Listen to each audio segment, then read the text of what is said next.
Live. So, do I need to turn this up so you can hear it? Because I know in our older age, then we possibly need to have it a bit louder. Check your audio settings. I think they're somewhere right over here. Oh, that's clever. Clever. Hi, everybody. We're back. We took a little break last week. We did have a show lined up, which was this show, this episode. Yes, but between scheduling issues and Barry having a, you can describe it. Yeah, effectively I had it wasn't a breakdown, but it was a wow, what a day. And it just got to sort of towards the end of it, and I was just like, you know what, I just can't do anymore. Everything had pretty much gone wrong. And so I was just like, no. So I think it's important that you should recognize where your limits can be, and that I had them slapped in my face that day. So thank you very much for being so understanding, and great to have another shot at doing this topic, because I think it's quite an interesting one. We got some spicy takes too. I saw your takes. I think there's some spicy takes here. Wow, it's a yeah. It's a good story. It's a good story to talk about. If you asked me 5 years ago if we would talk about this on the show, ageism on the show, I would have said, nope, that's not human factors. Here we are. Indeed, yeah. Everything's human factors. Well, it is, and that goes back to the discussion I was having with Stephen Chorrock, is this idea of actually, do we need to start bounding the topic? This whole idea about that we just say that anything to do with humans and basically humans and technology and humans and systems and basically humans and processes, then that's human factors, and actually it means that we struggle. That's why we struggle to define it. But also, actually, is it? And should we be tightening that boundary? I don't know what the answer is to that. I think that there is definitely value in it, but I don't know how we do it. Anyway, maybe a topic for a round table, or I don't know, a town hall. Yeah, that would be a good town hall question. We got one of those tomorrow.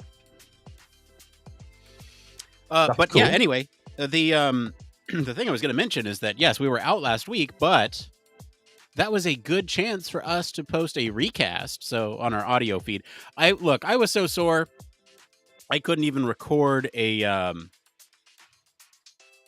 intro for the recast. Like usually when we repost an episode, I'll throw in some audio saying, hey, we couldn't record this week, but here's some context for why we're posting this recast, because it relates to next week. So I didn't even have a chance to do that. I just kind of put it in the description. So hopefully it made sense, given tonight's topic, that what cognitive abilities improve as we age was in your feed last week. So I thought that was a good companion piece to this.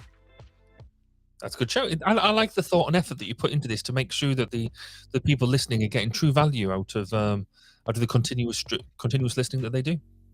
Thanks, man. I try. We all try. Yeah. And sometimes it's not good enough, but sometimes it pays off. Oh, so how are the teeth? Are the teeth? Well, the teeth are gone, presumably. The offending teeth.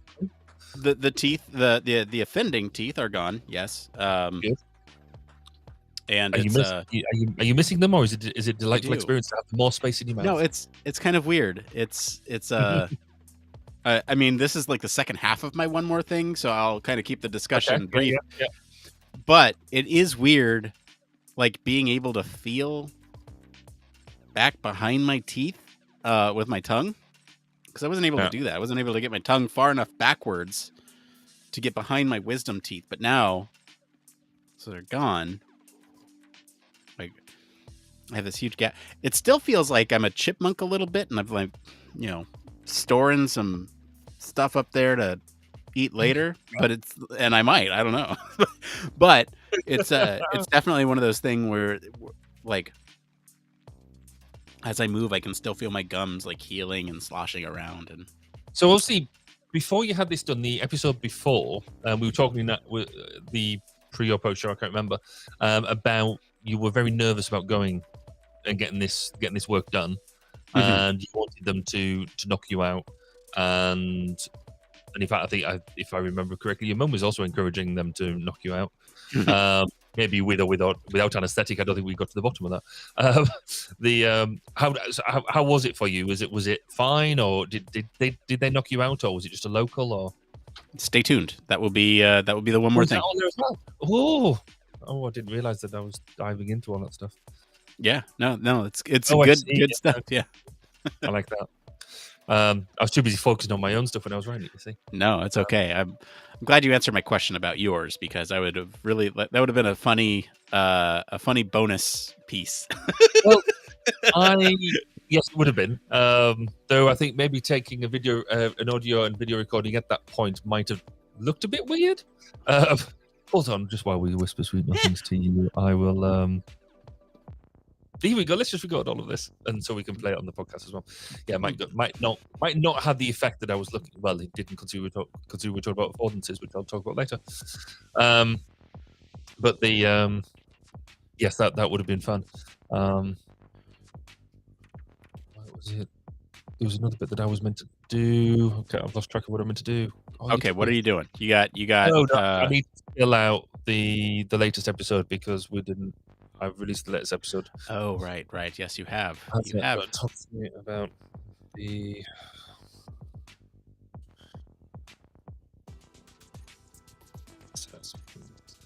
This is quite interesting. Talk about workplace assessments. I thought this would be quite dull, but it was specifically around audio and visual impairment, which was a bit of a novelty, because and who I did the interview with is legally blind, and he does all these visual impairment assessments for workplace assessments, and I was like, that's just fascinating. And they were sort of talking about it in the broader sense as well. I listened to the episode. I didn't even realize that they were blind. Yeah. Neither did I to begin with, which was he suddenly realized that, I have like we have the final three questions on mine, which are the same for everybody. And the first question is, what's your favorite book to read? And I'm like, let's change that one really quickly. And it's the sort of things that you don't think about. So one of the things he was talking about was the fact that he can go in and do these assessments because he is visually impaired, legally blind. So he can see a certain amount, just not very much, and he falls below the legal threshold. But there's so many other people who are who don't think that there are others like them. So he ends up almost being a bit of a social worker, a bit of a counsellor as well. So he talks about this very holistic approach he has to do in order to get the best out of them. So no, it was from that perspective, it was really thoroughly interesting. Hey, look, I'm gonna refactor that that question for you to future-proof it in case you ever, and to make it more accessible. What is your favorite piece of reference material? And then you can say, like, for example, a book, a video, a course. Yeah, because we talked about with Dan his favorite podcast, which wasn't this one and wasn't mine, and so I wanted to put in a sarky comment afterwards. I didn't think it was appropriate. But entrepreneur. Yes, yeah, I mean, it's sort of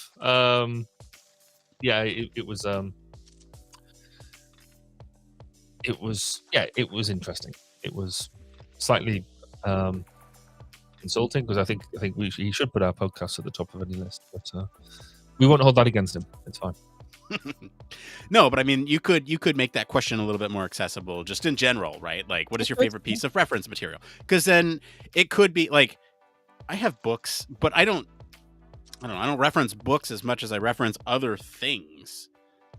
So, oh, hey, look, we got a chat from one of your channels. Oh, is that from mine? Oh, that's from my Twitch? Yeah, look at that. Oh, but that's a really nice offer. Oh, thank you. I presume that's not for free. And he's probably got. Of course not.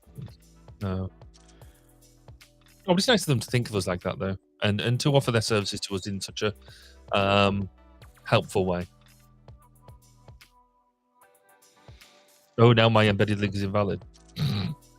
Or my external chat has disappeared. Oh, well, because I blocked them from Restream chat, so that way they wouldn't come through again if they posted something else. Oh, I think because you did that, I think it blew my chat. Oh, oh, really? The whole thing? The whole thing. I wonder if I refresh it, whether that will. Oh no, because we're live now, aren't we? So that means it'll all go. We are, and that's gonna mess up my audio at the end. That's okay. No, it's fine. I'll just stay here and not. I'll take a look at the questions if anyone chats. Oh, what did I do? Oh, what did I just do? Oh no, there we go. I do. Well, so if I go to my settings, then it should. Oh. There. Are you seeing anything now? So private chat still works. Private chat, that's good. Yeah. So but now the looks my embed link is invalid. I think because you blocked that, then it's obviously done it's done some sort of pullback. Restream isn't my favorite platform at the moment, so that's probably not helping.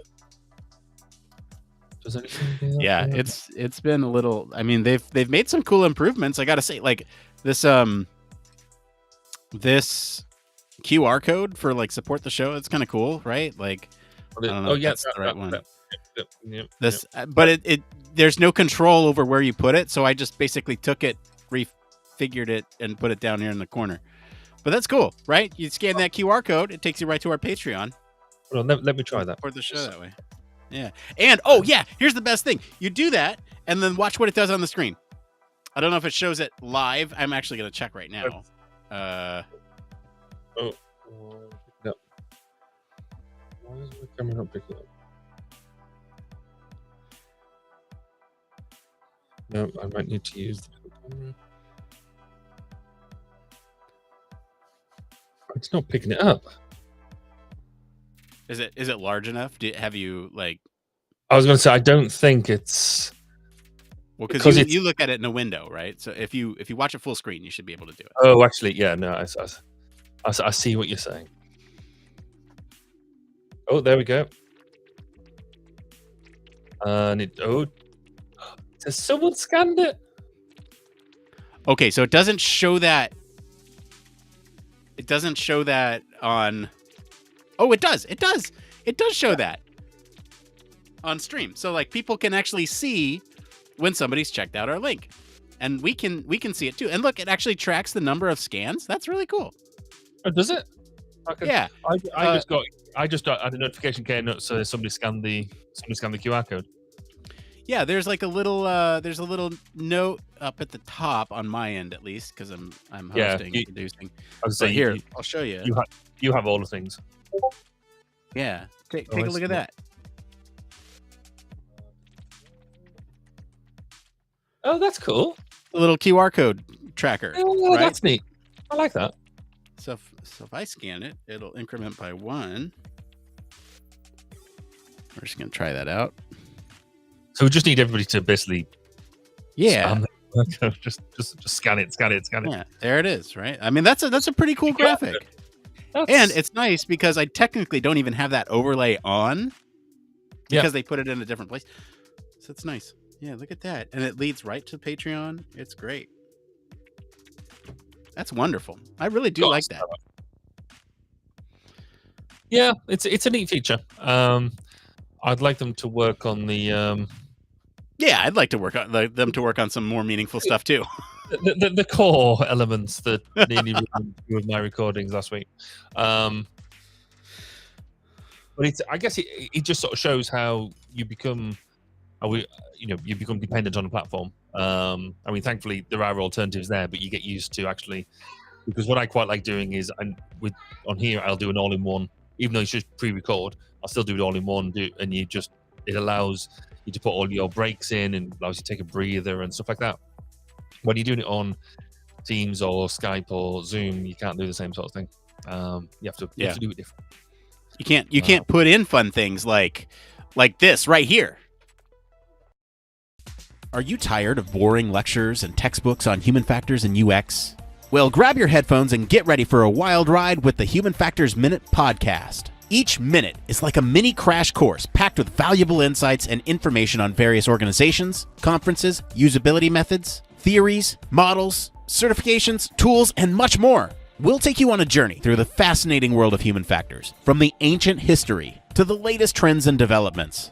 Listen in as we explore the field and discover new ways to enhance the user experience. From the Think Aloud protocol to the critical incident technique, focus groups, iterative design, we'll make sure that you're the smartest person in the room. Tune in on the 10th, the 20th, and the last day of every month for a new and interesting tidbit related to human factors.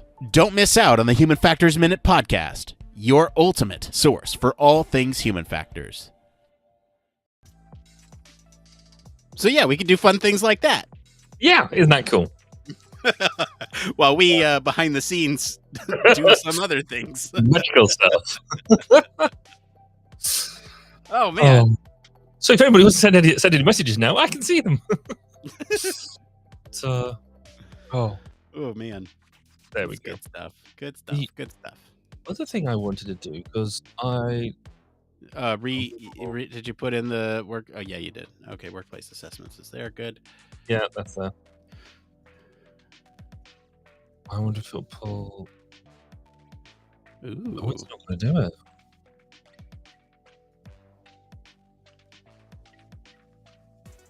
Oh, it's not going to do it.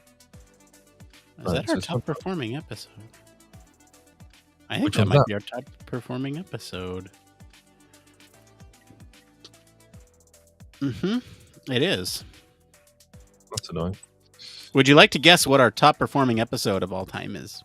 Well, not of all time, but like best performance in the first like month. It's got to be something that has something weird in the title, surely, or it's really, or it's either something weird that's in the title, so it's either got either our AI girlfriends or something like that, or it's something really boring, like new standard being released. Ooh, okay. I'm very curious what your take on the actual reality is. So yeah, it's actually tracking better than Let's Kiss in VR, but only slightly. Anyway, how does culture affect HCI? Oh, What's your take on that? That's not weird or no, strange. it's not. It's or- actually, it was actually one of possibly more intelligent discussions. So, okay, so we see a correlation there between intelligent discussion and thoughtful discussion. Possibly. And Well, that's good. Gives you faith back in humanity. Maybe. Oh. I've been playing with other AI tools this week. oh, same. Not that we talk about AI very much, you know. Not at all. But this whole, which I think I sent you the link for, Quillbot, which apparently, so basically, it a paraphraser. But also, if you get stuck into it, it also does a whole bunch of other stuff as well. If you're willing to pay the big bucks, it does it unlimitedly. But no, it's been interesting. Oh, and yeah, so I've had a play with that, and the article tonight. I ran that through it because it has two modes. One is a sort of standard mode. The other one is a fluency mode, which is meant to be easier to read. And given how many times I stumble over big words and stuff when I'm doing this, let's test it. Is that what you've done to the? Is that what you've done to the blurb? Okay, yeah. I was wondering why it looked a little different. Yeah. So this has been put together in a way that's meant to be easier to basically read out and stuff. So let's see what happens. And I noticed all the grammatical and spelling errors, at least in U.S. English. Yeah, it's because you guys still haven't learned how to spell properly. Yeah, exactly.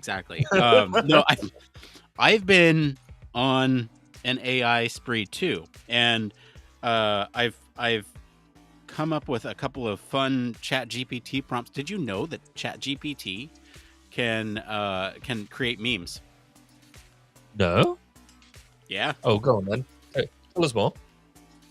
So I got one here. I haven't posted it yet. I've been saving it for like a rainy day. But here, I'm just gonna show it here. I don't know if, hang on, I'll kill the lights. Cool. Okay. So go prepare for the. Oh, excellent. Cool. So does it give you? It doesn't give you the pictures as well, though, does it? No, you give it like describe the meme. Yeah. Here's an example. Now write one about topic, right? Now there's other things that I've been playing with other than memes. Did you know that it can also do flowcharts, which is just insane? That's insane and incredibly useful as a starting point for us here as what we do. Like seriously insane. And I've also, by the way, as we're talking about different AI tools, while I get away from ChatGPT for a second, there's we've been playing with another one that synthesizes voices and famous characters. And I actually just posted this before we went live, but there's a message from GLaDOS for the hosts of Human Factors Cast. Bonus for our patrons. Cool. No, it was funny because we got to write a script for GLaDOS, and it's pretty convincing. It's all nice. It was a fun creative effort because there's like some music involved, audio production. You clearly don't have enough to do. No, I've been blasted with other things. Anyway, so there's a way to make workflows, and I'm like wondering, I just want to give me a complex task. Just do it. I can't think of one off the top of my head.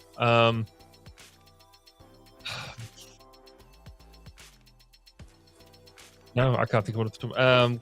Conducting a risk assessment on a rugby game.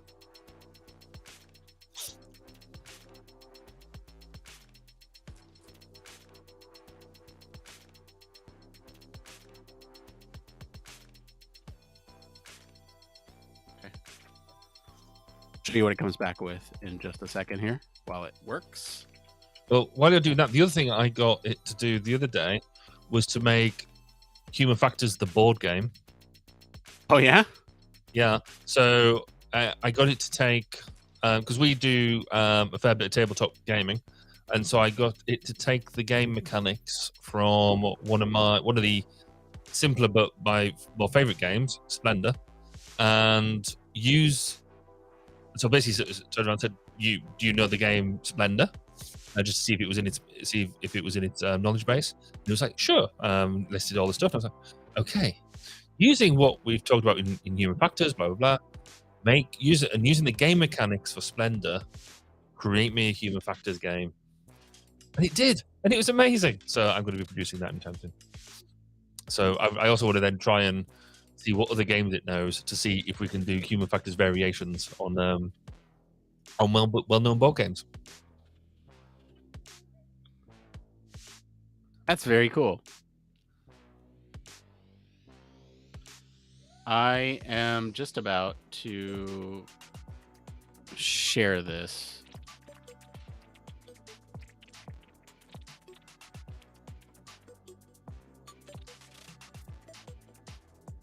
Drum roll, please. I know it's taking a minute here.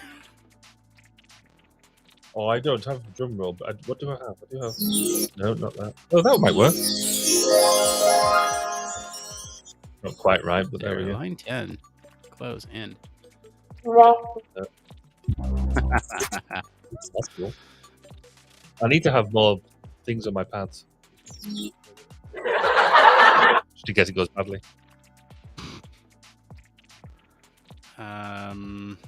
We can do this, I guess.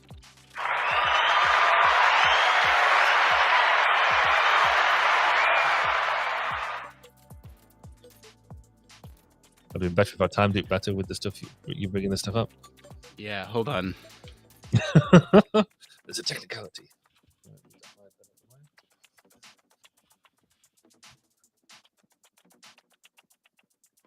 And actually, the interesting bit around Quillbot while you're doing that is it has a Chrome extension.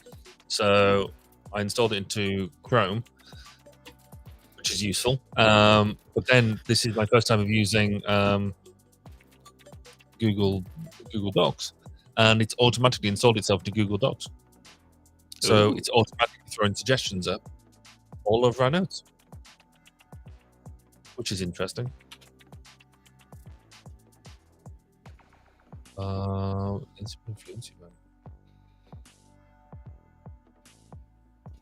that's quite cool. Okay, so it can work, but it's definitely bugging out right now. It's Did we just? Well, give me a second, because I think what's happening here is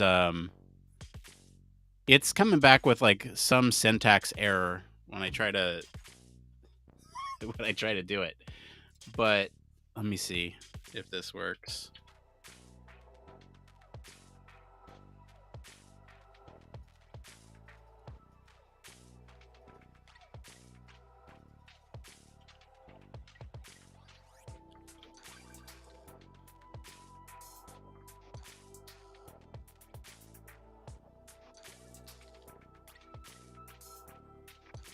I mean, this would be great if I could actually get it to work.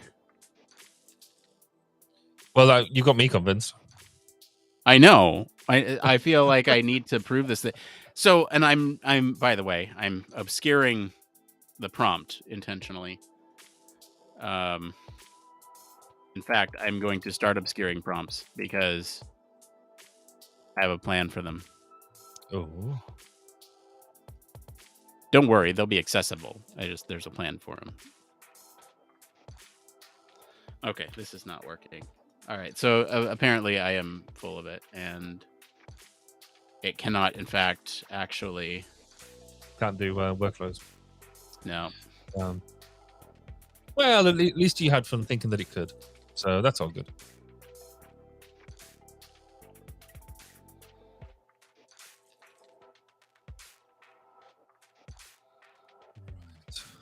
Okay, let's try this. Okay, all right. Hey, got it working. Oh, cool. All right. Okay. You wanted a flow chart for conducting a risk assessment of a rugby game. Is that correct? Correct. Yes. Okay. Hold on.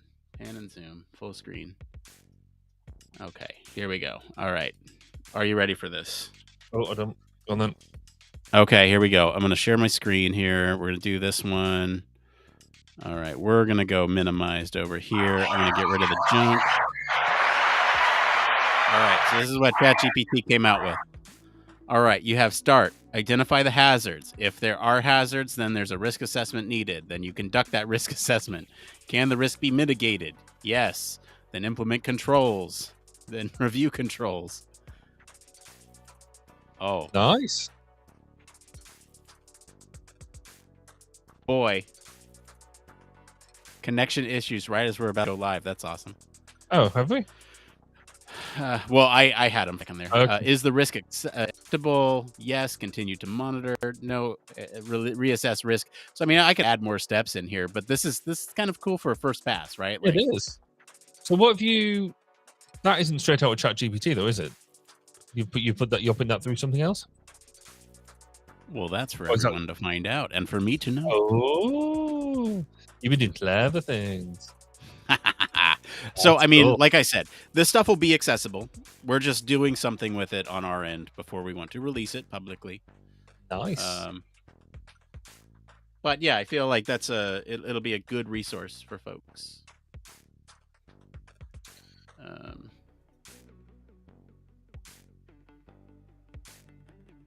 Well, hey, we're about to go live.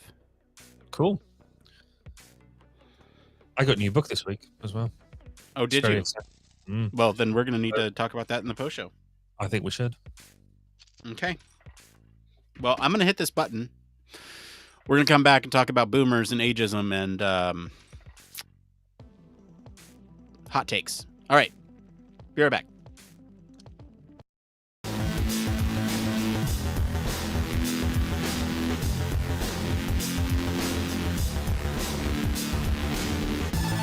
Welcome to Human Factors Cast, your weekly podcast for human factors, psychology, and design.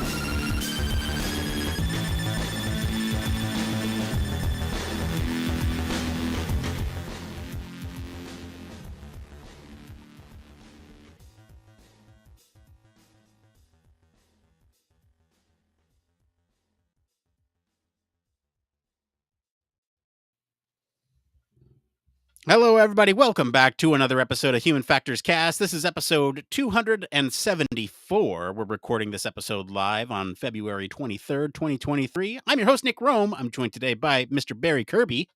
Hello, and great to be back.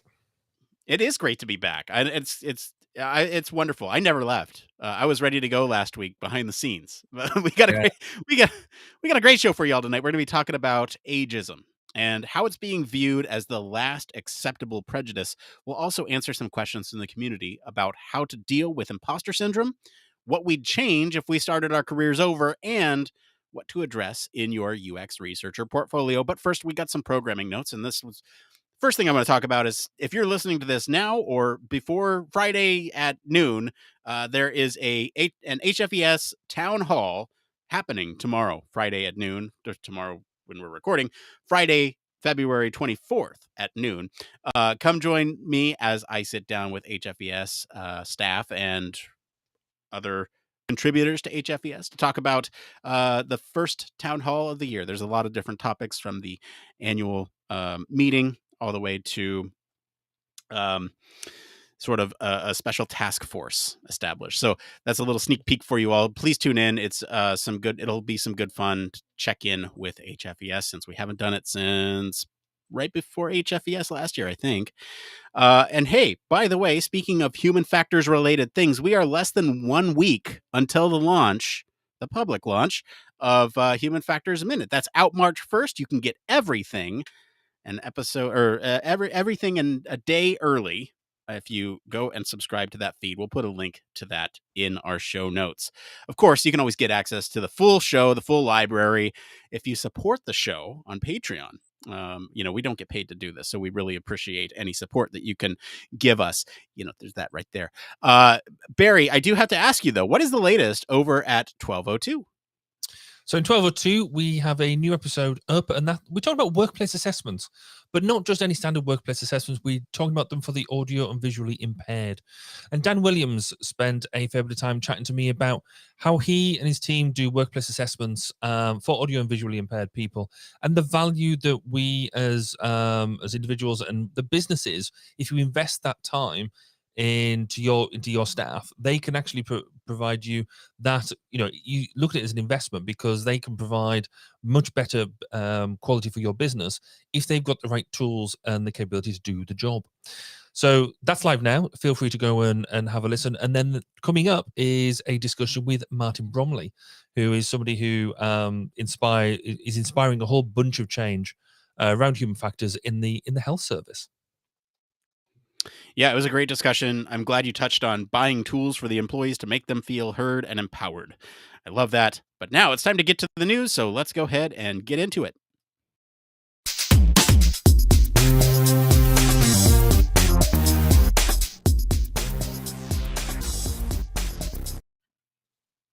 That's right. This is the part of the show all about human factors news. Barry, the story this week is a fun one. Let's talk about it.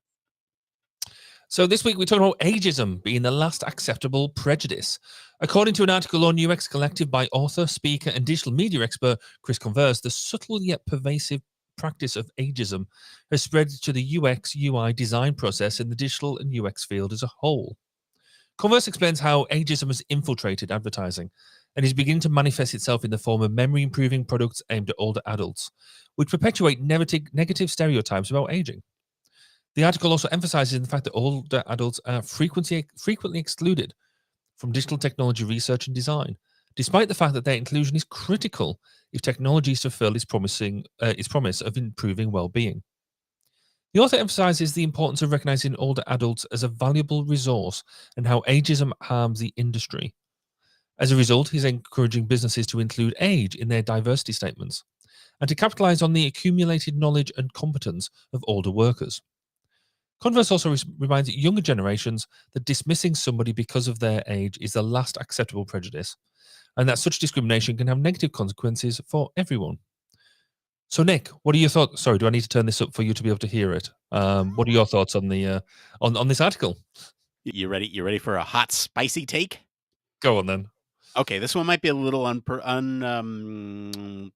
unpopular. It sounds like someone's throwing a tantrum, and I mean, they're using this forum to complain. Now, there's 2 points of thought that I have about this, and I want to make sure that I'm clear about this because that sounds like I'm reacting to the fact that he's saying that ageism is the last acceptable prejudice. It's not that. It's just that it sounds like this is his forum to complain. So let's talk about this. There's 2 ways to think about this. This is including older folks in usability testing for user studies. And there's also including older folks in the design process and research roles, that type of thing. In the first example, I think it might be an issue in the design process, but there are valid reasons why older adults aren't always included in these things.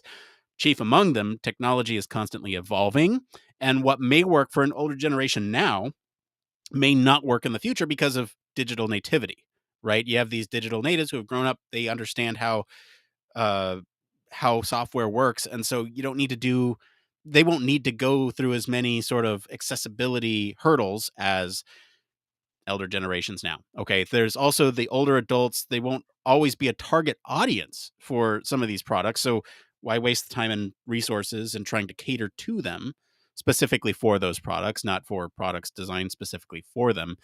And I don't think this is necessarily discrimination. I think this is just common sense. It's a 1202 reference there. But then there's a second sort of reaction that I have of getting older folks involved in the design process and research roles, that type of thing. And I think it is disappointing to see some negative stereotypes perpetuated about older folks. And if you are subscribed to our feed, you saw that last week I posted a recast of an episode that we did talking about which cognitive abilities actually improve as we age. I think there's the stereotype that as people age and get older, that their cognitive abilities fail, and that's not necessarily true. In fact, we talked about it in that last episode. So go listen to that; it's in our feed. But I think what the older generation can provide, they have a lot of knowledge, a lot of lessons learned that they can pass on, and it's a lot of do as I say, not as I do, because it's a learned habit, and we have to figure out some things on our own. But if we can circumvent that by talking to mentors who have already gone through that process before, then it's completely different. And I think he's spot on with the fact that companies should include that age in their diversity statements. I will personally be old someday, and I want to still be able to get hired. So that's my thoughts on it. Barry, what are you thinking about this article? So, yeah, it's an interesting one, isn't it? Because I think from a design perspective, we do go a long way to be inclusive. So things like we try and make sure that we cater for colorblindness, even though the amount of people that colorblind is a minority. That's what it is, but we cater for it as a matter of course. Variations in fingertips, like touchscreens, are prevalent now. So the way that we ensure the touchscreen areas or active areas cater for a broad range of finger sizes. The number of, say, 70, 80, 90-year-olds, which is the sort of the age I think of when we start talking about the older generation, which is not what my daughter said at the dinner table when she was saying about 40 and 50-year-olds. And I'm like, I'm 44, back off. But the 70, 80, 90-year-olds that we're talking about are currently, they're not really in a majority digitally tech savvy. They are a growing minority, and more people are becoming silver surfers, as we call it. But fundamentally, that's not really where the audience is. But as you've just alluded to, digital immigrants, digital natives, as we're growing older, we are going to become this older generation, and so we are going to have this technology that maybe isn't being developed thoroughly in a way for people with, failing eyesight, arthritic fingers, failing hearing, dementia, things like that. We need to perhaps think about, right, how does this technology evolve to do that properly? And we're just not there yet. And I think there's a bunch of reasons for that. But also, I think ageism is a two-way street, because in this article, we are naturally focusing on older people. But there is a cultural issue here as well, because when I was discussing this at the dinner table, as I like to do prior to the shows, my daughter highlighted that there's so many people from the older generation who look down on the younger generation, going, well, it was never like that in my day, whatever that is. You don't sit all the, so there was the point raised that everyone talks about people sitting there being on the phones all the time. But then historically, people, the people will be sat at the dinner table with their newspapers, still ignoring everybody at the dinner table, but the dads will be sat there with their newspapers. So it's the same thing. They're still disconnected. It's just in a different way. And so actually that it was never like that in my day can be seen as almost a bit bullying too, if that makes sense. And also culturally, some notions about how we behave in public. So we sort of see that, historically, the young would always give up their seats on public transport for older people, whereas now I think there is a thing there. Well, I paid for my seat. Why should I move for a 40, 50-year-old who is perfectly fine? Even a 60-year-old, maybe when you get into 70, 80, or they're pregnant, or there's a real reason for them to sit down. But just that whole piece of, we should respect the older generation and do that just doesn't exist anymore, or in the same sort of way. So I think Western cultures. In Western cultures, yes. And I think there is a whole lot of stuff there that culturally and also technologically that is evolving and changing, and it's going to be interesting to see how we keep up with it. That was the longest reaction I think I've ever done. I think those were the longest reactions that we've ever done, both of us. But there's a couple different ways in which we can go for discussing this article. I think just to reiterate, right, this article brings attention to ageism, right? It's a form of discrimination for anyone who's unfamiliar with the concept, right? Form of discrimination, often overlooked, especially when it comes to diversity and inclusion. And we actually talked about culture and HCI I guess it was like the 2 episodes ago, when Heidi was on the show with us. And I think this is a good tag along to that topic, because really, the author highlighting this last acceptable prejudice, which actually came from a comedian that I'm not too fond of, but is pervasive in the tech industry, and really, if you think about the tech industry, it's largely dominated by younger generations right now. You see a lot of young people in UX and UX research and design. And I think this sort of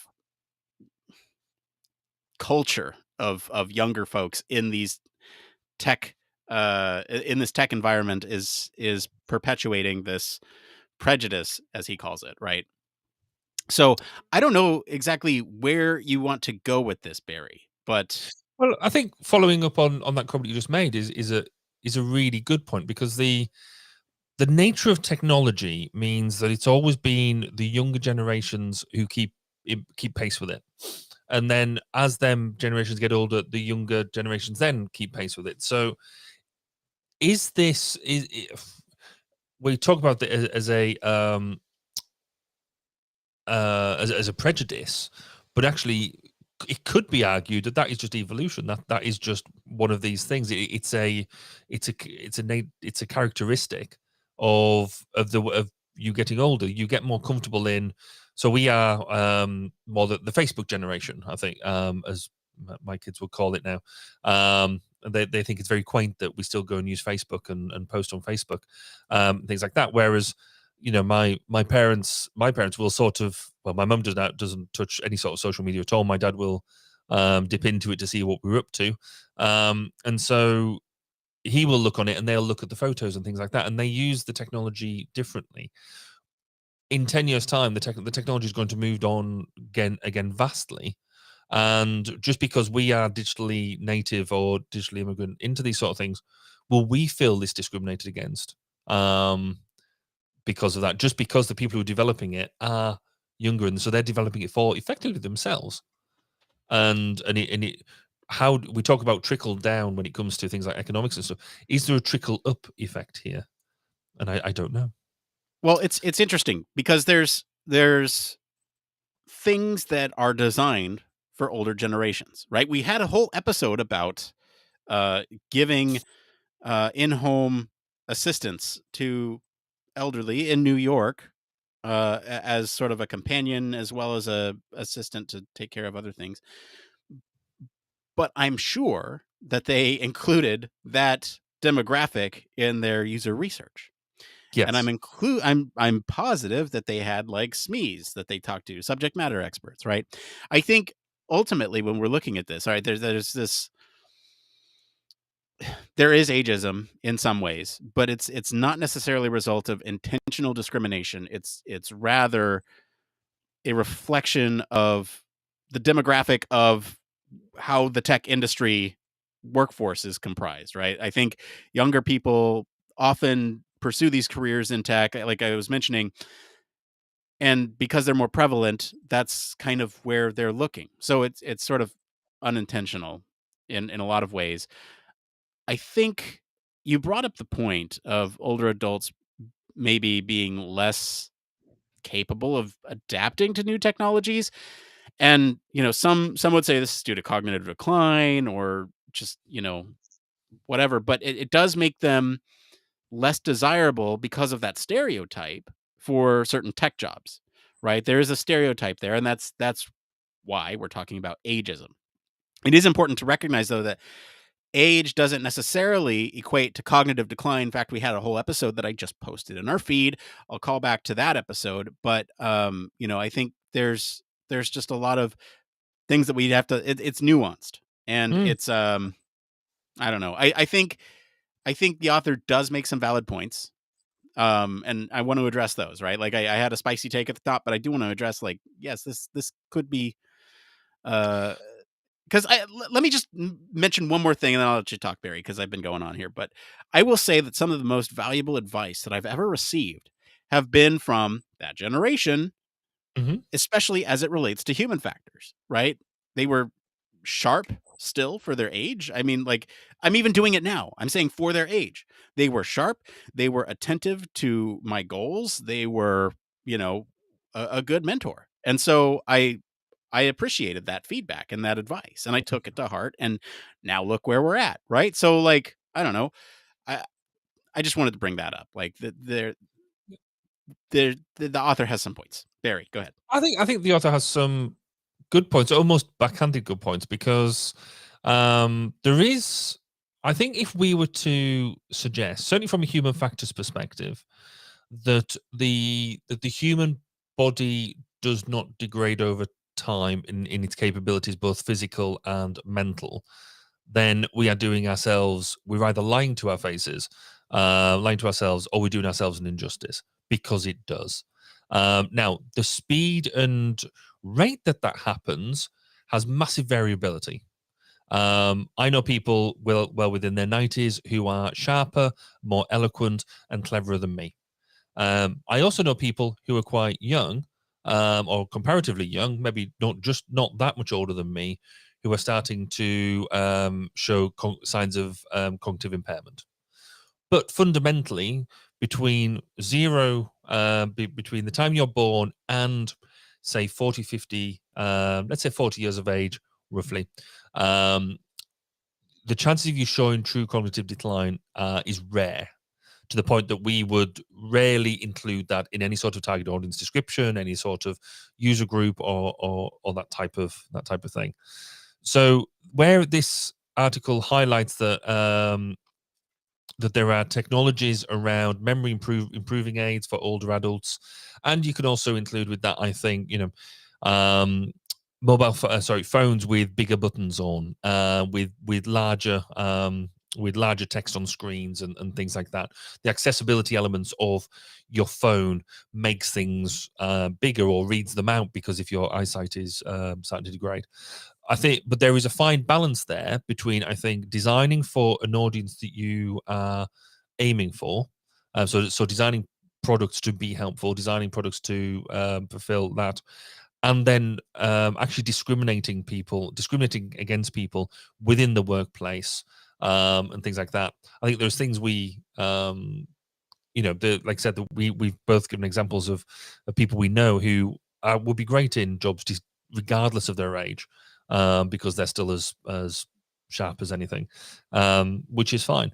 But I think the not recognizing the way that we change over time is possibly doing everybody a disservice. So it's how do we balance that whole, what is true ageism as a prejudice and ageism as a recognition of fact? Discuss. Okay. Well, I mean, And yeah, no, you're right. You're right. Right. And I think there's a couple of solutions to this, at least off the top of my head, right? You could sort of incorporate more older generation into your studies. And that's kind of the easy, low hanging fruit solution, right? Okay. Well, there's this problem. They're not included. Include them. I think, as I mentioned earlier, and as the author mentioned too, including age as sort of a protected element within those diversity inclusion statements. I think that is another possible, patch to this, especially for keeping those aging population in the workforce. And this, by the way, quick tangent here. There's the whole other issue of the workforce shrinking because we're not reproducing at the same rate that we were before. That has a whole bunch of other social issues, but one of them is that the workforce is not being replaced at the same rate. Therefore, older generations may need to stay in for longer to, whatever. So there's that, but then also another solution could be potentially you have the sexual harassment training. Why don't you have like and discrimination training, and include age in that training material, right? Those are some potential solutions to this problem. I do want to back up just really quick and talk about the article itself. I think this is somebody's subjective experience. They do present a compelling argument to address ageism in tech, but I really think, some more specific examples would be really helpful. I think some research to actually back this up and make it known that it's an issue would be helpful. So if anyone's looking for like a thesis or, a dissertation idea, there you go. And I think the impact is highlighted, but they don't, again, provide solutions from their perspective. This is why I went with my spicy take at the top. It feels like, okay, are you just bitching, or are you just are you trying to fix things? Because let's talk about this. And it may have just been an opening statement to say let's talk about this, a conversation, discuss. But at the same time, you could offer those solutions at the top to say I've done my homework. I don't know. To me, it just seemed a little weak in that regard.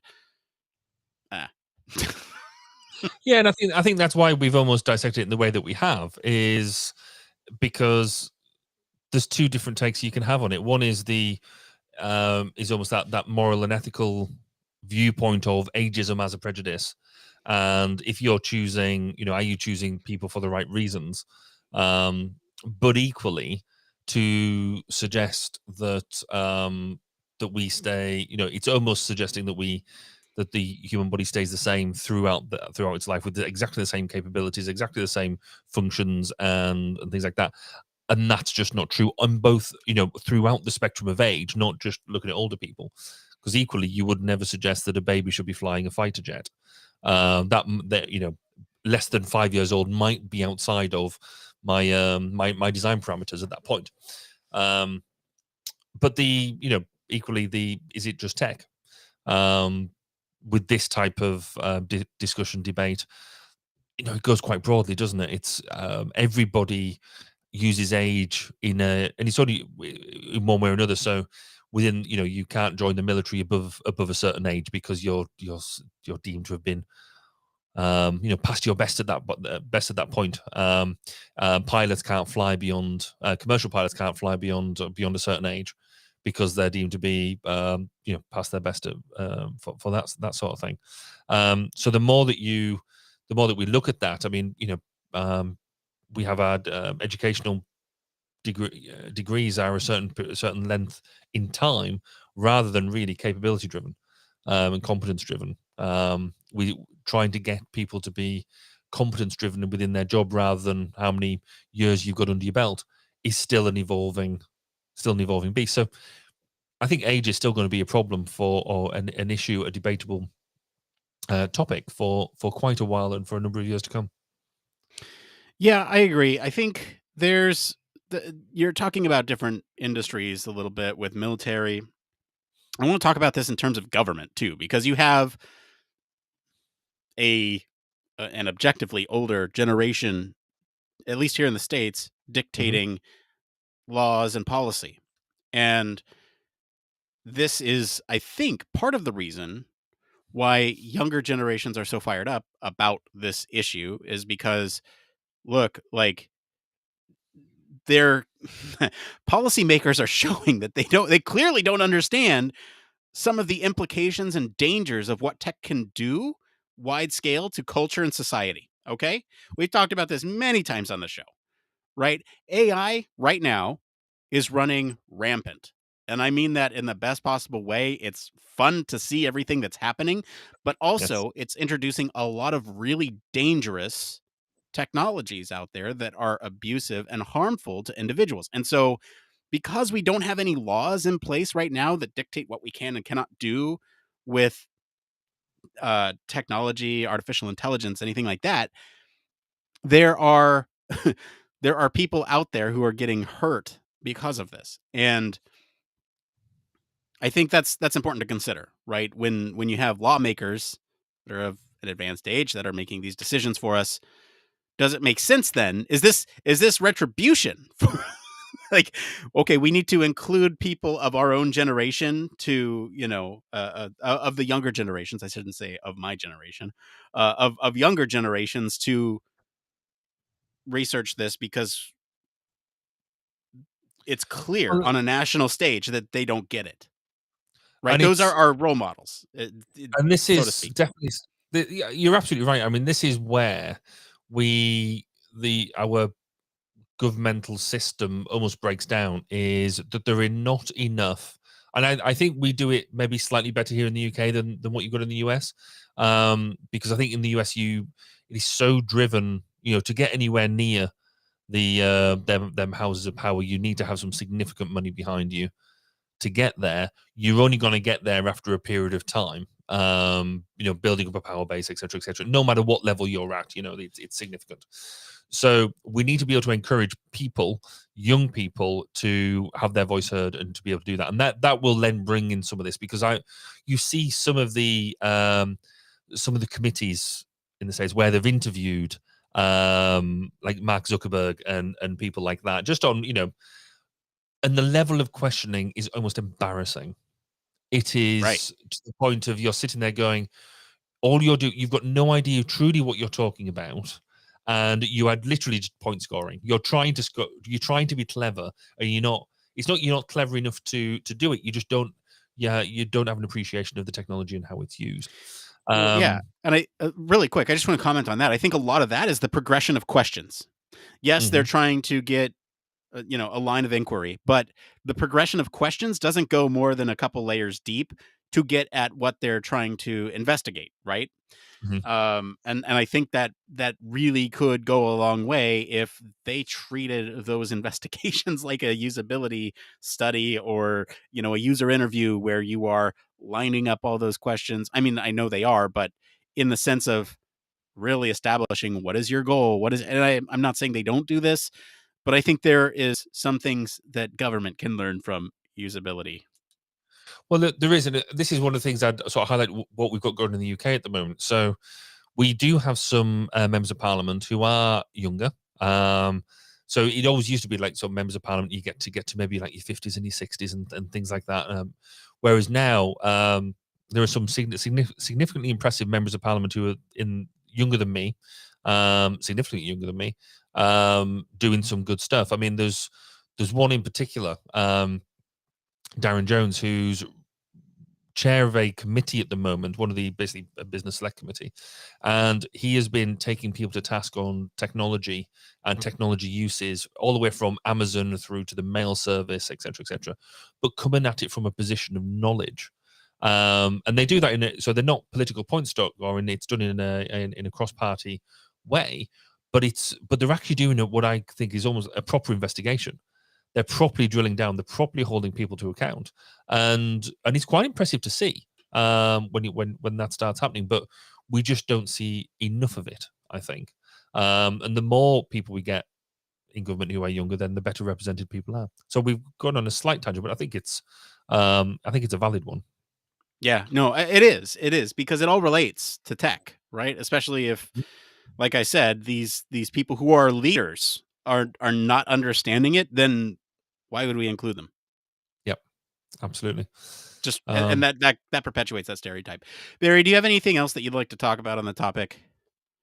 So I think I would summarize it it's almost there's two halves to it.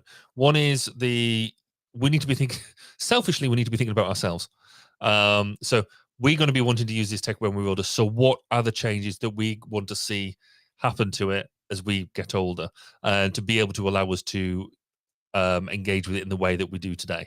So there is an element of that about how the digital immigrants, digital natives, as we evolve, how does this tech evolve with us?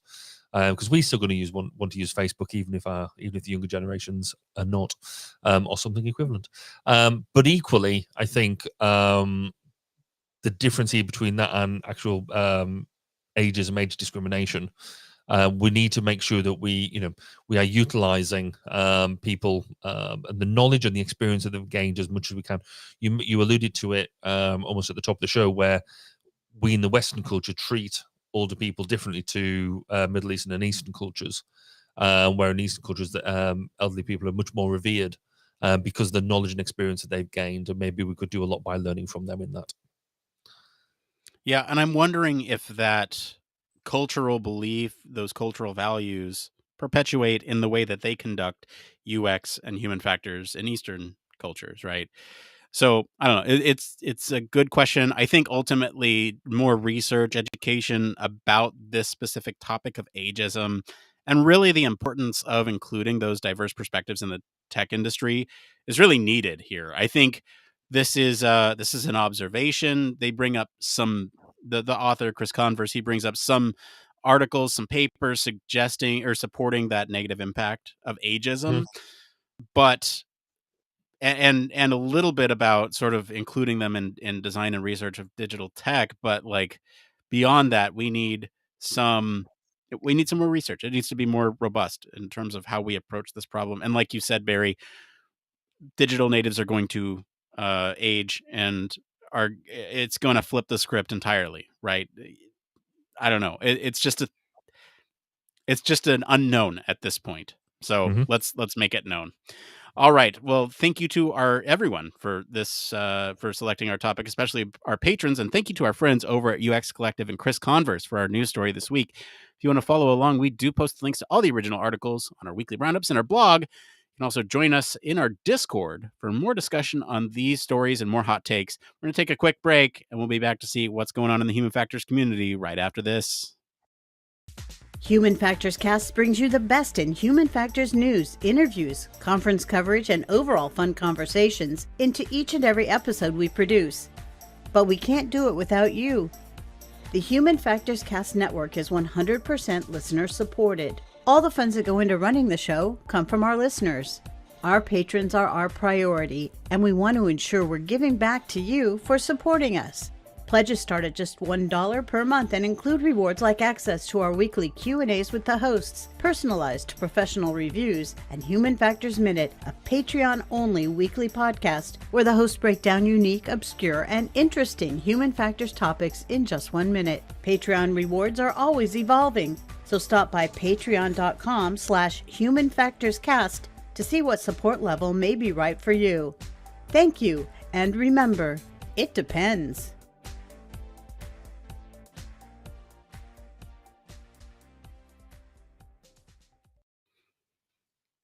Yes, huge thank you as always to all of our patrons. We especially want to thank our Human Factors Cast all access patron Michelle Tripp. Patrons like you truly keep the lights on over here. I make the joke a million times, but that's what it looks like without y'all. If you do want to help support the show, we have a bunch of different options for you. A buck gets you in the door. Even a buck really helps us out. Seriously. Anyway, I mentioned it. We have a Discord. We have the Discord server. You can jump in there, get involved with other human factors professionals from all over the world. There's people joining all the time, and they're asking some really great questions. We've had questions most recently about what was it? It was nuclear power plants in space. Like that was a pretty cool topic. Yeah. You can jump in there, discuss the news with us. If you have some hot, spicy takes about ageism in the tech industry, come join us over there and let us know what you feel like. I think the more that we open up these discussions amongst ourselves, the more our views on this topic or any topic really get more refined and more nuanced. It's always refreshing to talk with others from various perspectives, right? It's super cool to see just what kind of folks join in there, because like it's truly international and got a lot of great perspectives on there. So we even have sometimes we talk about stories, or not stories, like questions that we get from Discord on the show. There's getting more context around those.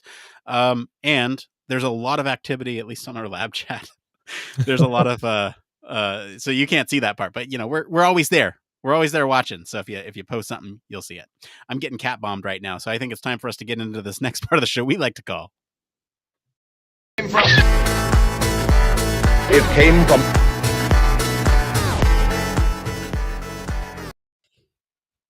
That's right. It came from. This is the part of the show where we search all over the internet to bring you topics that the community is talking about. If you find any of these answers useful, give us a like wherever you're watching or listening to help other people find this content. It'd be really useful. So let's get into this first one here. This is, I landed my first UX UI job. Need some advice. This is by Kaharm on the user experience subreddit. They write, so I landed my first UX job. The first workday is looming. I'm still kind of nervous and definitely dealing with imposter syndrome. So I'm here to ask for your help. What steps can I take to overcome imposter syndrome and gain knowledge and experience beyond learning from my team and asking questions? Should I focus on reading books or mastering tools? Any other general advice for a newbie? Barry, what are your thoughts on this? Firstly, chill. Just take a breath. It's fine. At the end of the day, they hired you. So they must have at least been convinced in your capability and what they see in you. So it's them that take the risk in this, not you. So first, take a breath. But I think first days on at work on any time, they're always the same, because every time I take on a new project or a contract, I'm absolutely there with you. I get imposter syndrome all the time. So, but I guess I use it positively, or I vaguely try and use it positively when I get over it. So I try and think about, right, what is it about this role that, or this project or whatever it is I'm going to, why is it making me feel like an imposter? And it can be one of a few different things. It's either it's a new domain. So I've done that when I've taken what I've done and I'm gone into a new domain that I haven't known, but I'm trying to bring my expertise into it. And I've done that quite a few times now. Is it a new client? Is it so? If a new for me, is it new client? Is it somebody I'm trying to engage with and trying to impress them to hopefully maybe get some more work out of them in the future? Or is it just a new area? Am I in the same domain, but am I learning new skills? And therefore, I'm a bit nervous about doing. Once you've identified why it is you feel like an imposter, so what's your nervousness around it, then that makes that's my target in the first few days. To try and focus on learning, and I try and use the first week to be effectively the sponge in that area and pull all that information back. But fundamentally, again, I'd circle right back to they hired you. They see they believe that you've got the skills, and it's as much in their court, in their domain, in their desire to make sure that you coming on board is a success as much as you need it to be. So you're not on your own, and breathe, take the time. Nick, how do you deal with it? Yeah, I think one of the things that you can really do here is to really take on advantage of that onboarding period, right? I think this is a really good time especially if it's a new domain, new industry, people are going to assume that you don't know much about the product, about whatever it is that you're working on. So take advantage of that time, really get to know the folks that you're going to be working with, sit down, ask them questions like, who do I go to for this, that, the other thing? Who's the best about this thing? Um, Ask a lot of questions about what the thing is that you're working on, how things are done internally. The more knowledge that you have about those things, the more confident that you'll feel in your role. So that'll help you with imposter syndrome. When it comes to imposter syndrome, try not, I know this is easier said than done, try not to let it get to you or hold you back. Everyone starts somewhere. So I know this is kind of a first job type of situation, and that certainly felt. It doesn't necessarily go away. I still feel it. Like a lot of times. So it doesn't go away, especially for certain personalities. Um, so just remember that and try to approach it from some of the same perspectives that Barry was mentioning, right? Focus on looking at the tools and mastering those you'll be using in your role rather than sort of overwhelming yourself with a lot of information about what you're doing. You want to learn just enough, but not so much that you feel overwhelmed by the complexity of it, right? And that can be a very fine balance, and a tightrope that you need to walk. And really, this is a big one too. Don't be afraid to ask for feedback on your work, and really listen to what people are saying, because it might be good feedback, especially if you're just starting a role. I'm going to mention it later, but develop thick skin early. So that's kind of what I have there. This next one here is starting over in human factors. This is by Caleb Colorado on the Human Factors subreddit. They write, if you could go back to the beginning, what would you do differently in your pursuit of a human factors career? Barry. Wow, define the beginning. So I guess for me, because I didn't, when I first started out on my initial career, I'd never heard of human factors, didn't know what it was. So it'd be pointless to try and say to have done a human factors degree right from the off, because it just didn't exist. I wouldn't have known what it was. But I would like to have taken academia more seriously, because at that point in my life, I was very much going through a process to get somewhere. Everything was pretty much on train tracks, and the academic elements were just hurdles I had to jump through, rather than something to enjoy, something to engage with. And that goes all the way up to my degree. It was something just a portion of time I had to get through. I guess I would have liked to have different experiences for my A-level years as well, because that wasn't the most pleasant experience ever. But I came through the other side of it, and that's kind of the point. I wouldn't be where I'm at today, and certainly wouldn't be going into what this year is going to be doing for me without them experiences that I've had. That they've all contributed, both the positive and negative experiences have all contributed to my level of expertise of whatever that is. Being able to run my own company, being able to know the people I know, to be able to talk on a platform like this.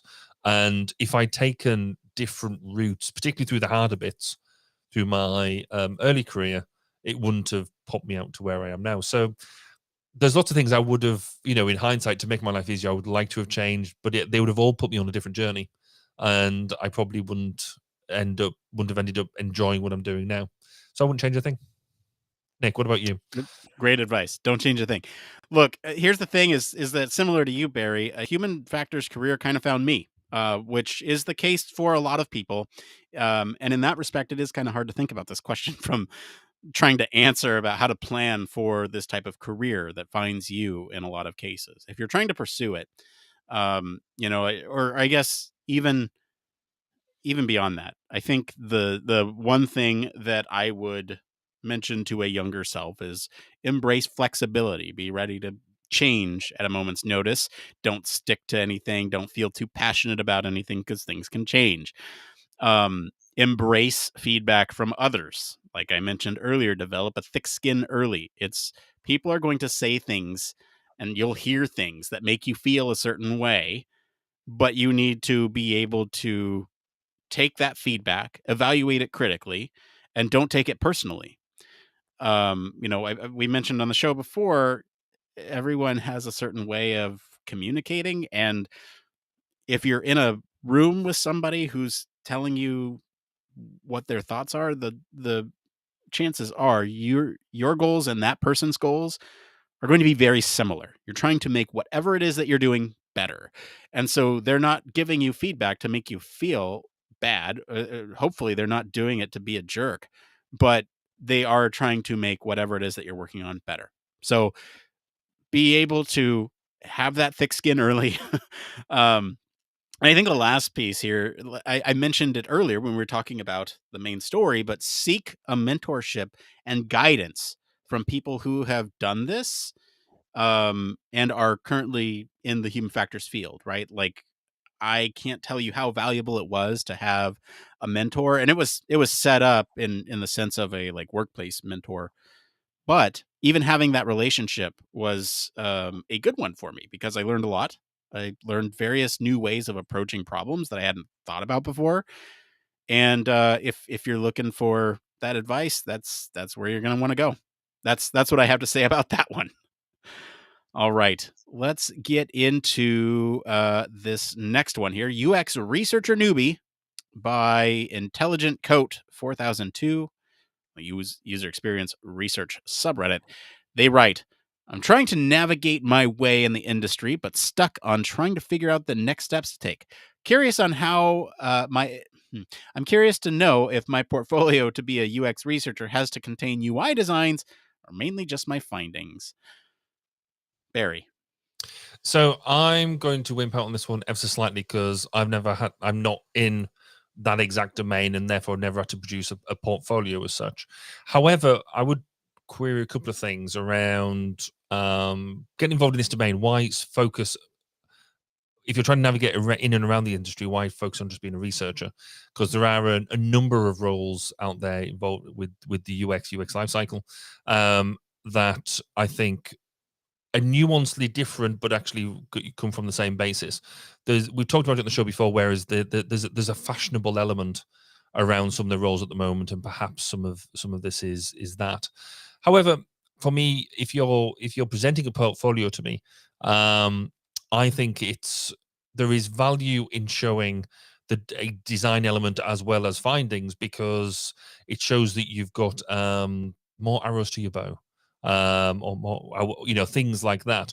So there is absolutely no harm in showing a breadth of skills, not just focus on that individual element. There might be a perfectly good reason why you want to be a UX researcher, and which is why I raised the question. And clearly, if that's the dream ticket, focus on that. But don't be afraid of showing them broader skills. Nick, what do you think?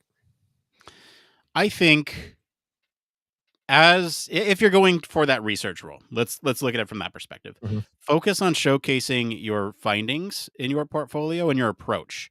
Make sure that you're sort of summarizing what methodologies that you use, the results that you were getting. The return on investment is another really good marker of how to approach that. I think including designs is okay. Just communicate whether or not you had direct impact on the final design, whether it was you providing recommendations to a designer that then interpreted those recommendations and made the design, or did you do a back of the napkin sketch and hand it to the designer and say, hey, look, this is how it should be based on these recommendations. They took that and made it pretty. Like, indicate to what degree you were involved with that process. I think that's okay. But I wouldn't like put a final design on there that you've researched and maybe you weren't the one doing the mock-ups or development of it and claiming that as your own. That is not what I'm looking for in a portfolio. I'm looking for methodologies and results. And as long as we're talking about research portfolios, I don't even have one. So yeah.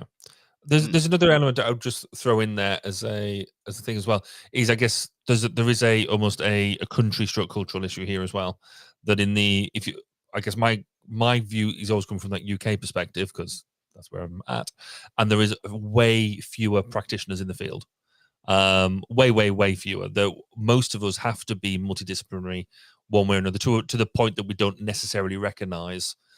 We know that the different roles exist, but actually we blend one into the other, almost seamlessly, because that's just the way we are, because there's so few of us. Whereas I'm very cognizant now, especially because of these type of conversations, and other conversations that we've had, that actually some of these roles, because there are more practitioners in the field, particularly in the US, but also elsewhere, that there is much stronger divides between the roles to a certain extent, or that they are much better defined, I think, than what they are here in the UK as well, which I find really interesting, and really useful.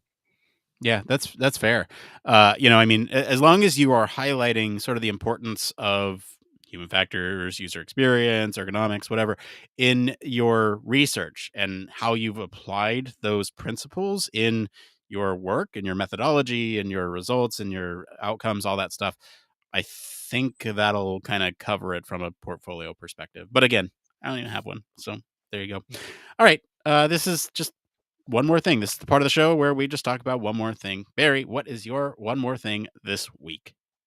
Well, I mentioned it before, that Amanda, my wife, she's doing her human factors masters at the moment, because after being in business now for 11 years together, she's decided, running a human factors consultancy, that she'd better learn what it's about. But what is really nice for me, having not done that sort of stuff, because I'm practical based, it's really good fun about talking about what she's learning, which is fab. Now, we went away for the weekend last weekend, and because it's our 20-year wedding anniversary. I've been together. Congratulations. Thank you. In the we there was no jokes either about it would be the end of the 20-year jail sentence either, for life, but I digress. So we went away for a weekend, just the two of us, and on one of the nights there, if you'd sidled up to our table, just the two of us, looking romantically into each other's eyes, you'd have realized that actually we weren't discussing just the longevity of our relationship or the how much we love each other or anything like that. It was actually the affordances of the teapot at the breakfast table, and as well as the nature of the instructions for guidance on climate controls in the bedroom, because she's been doing about affordances and how the design of things are there to basically be used by us or not. And the teapot that we had at the breakfast table, you couldn't fit either 2 or 3 fingers in, and to use it properly, you had to put another finger on the top of it to stop the whole lid falling off. And so that was the depth of our romantic discussion of the dinner table. I mean, who says romance is dead? And as an added benefit for our patrons, Barry actually recorded that, and we're going to throw it up as their bonus content. It's a surprise to Amanda for sure. No, I think the 20-year might be an endpoint if I did that. No, we don't actually have a recording of that conversation. I think that's funny. I think that's actually, in some ways, that is more intimate and more romantic in a lot of ways, because you're both bonding over a common interest, and it's amazing to see that 20 years on, right? It's also really cool the fact that she's doing all this stuff and I can have a meaningful discussion with her, and that reinforces the fact that I vaguely know what I'm talking about. Perspective. So, Nick, what about you? What's your one more thing? So I have to laugh because last week, I mentioned it a couple times, I was out because I was getting my wisdom teeth removed, and I have a lot of anxiety around dental operations procedures, and this was just like pulling teeth. It was pulling teeth. My teeth were erupted, so it wasn't like too difficult, and honestly, probably would have been fine with some local anesthetic. But like, I wanted to be out for this thing, right? So I did some like Googling and searching, and because of the way that insurance works here in the States, like anesthesia wasn't covered, so I couldn't be out for it while they just removed my teeth. But they did provide the option for nitrous or laughing gas, and I sat there. So the experience is just really bizarre. I was sitting there in the dentist chair. They were, they leaned me back. They put the thing over my nose. They said, "Are you feeling it yet?" No. Crank it up a little bit. "Are you feeling it yet?" No. No. Okay. Your hand should start to feel funny. Your legs maybe a little tingly. Okay. Not feeling it yet. Not feeling it yet. I cranked it up, and then I said, "Still not feeling it." And as I said that, I start to feel it, and then they cranked it up even more, and then I really felt it. I was like, and I was sitting there going, feeling warm and fuzzy. It kind of felt like a buzz. And I was like, oh, this is funny because they call it laughing gas. And it's making me giggle. So I'm just sitting there like having a good time. And it's funny. I mentioned this in the pre-show, but literally getting my tooth pulled was quick and painless. And having that experience, technically the laughing gas wasn't covered by my insurance, but it was like $80. They had a discount. So it was $80. And I felt like that was worth every penny for me to have that level of anxiety just reduced. And it's like, if you can do that if you can do that for everything regarding my teeth and dentistry, like, can we do that? That would be amazing. I'd pay that every time. It's just, it made me really reflect on patient care as a whole. And speaking of patient care, we will have some coverage of the healthcare symposium coming up next month. But I think that is a really important piece that in my day to day, I don't necessarily consider. And it's just important to know that it is considered and that people are thinking about it. And thank you to you people who are doing that, because it really made my experience a whole lot better. I still can't get over the fact, and this is another example of how grateful I need to be about socialized healthcare. The fact that you have to choose between the type of anesthetic based on what your insurance provider would cover you, I just find completely mind blowing. Well, I mean, Yeah. I didn't have to choose. It was a matter of research and effort to put into it. Yes. So, yeah. But still, yes, you should be very thankful. All right, well, that's going to be it for today, everyone. If you like this episode, enjoy some of the discussion about taking care of our elders, I'll encourage you to go listen to episode 251, Grandma Relax, It's Just a Robot, where we talk about putting assistance into Grandma's home. Comment wherever you're listening about what you think of the story this week. Really interested in your takes. If you want to join us on our Discord community, love to hear some of your discussion there. For more, visit our official website and stay up to date with all of the latest Human Factors news by signing up for our newsletter. If you like what you hear, you want to support the show, there's a couple ways you can do that. One, wherever you're at, watching, listening, you can leave us a 5-star review. That is free for you to do and really helps us out. Tell your friends about us. That is also free for you to do and really helps us out.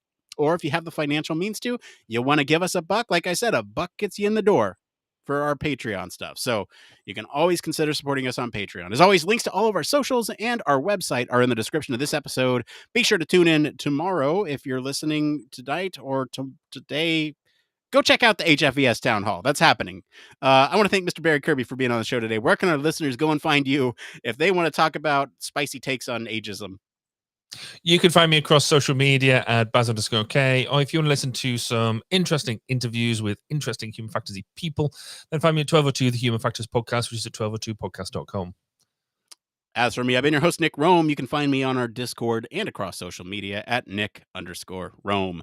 Thanks again for tuning into Human Factors Cast. Until next time, it depends.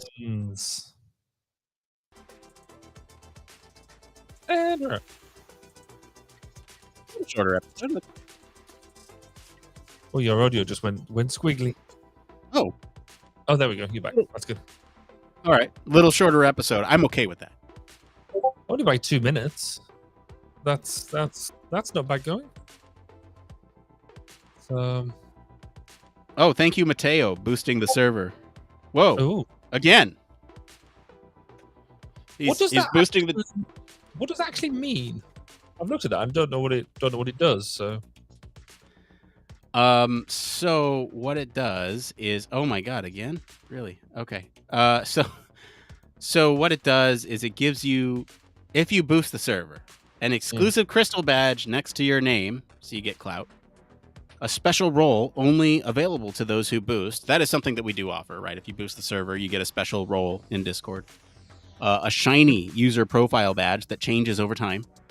Ooh. Access to server-wide features like custom stickers, private threads, larger file upload limits, and more. So that's what you get. I'm trying to think about what we get for a boosted server. I'm not sure what that is.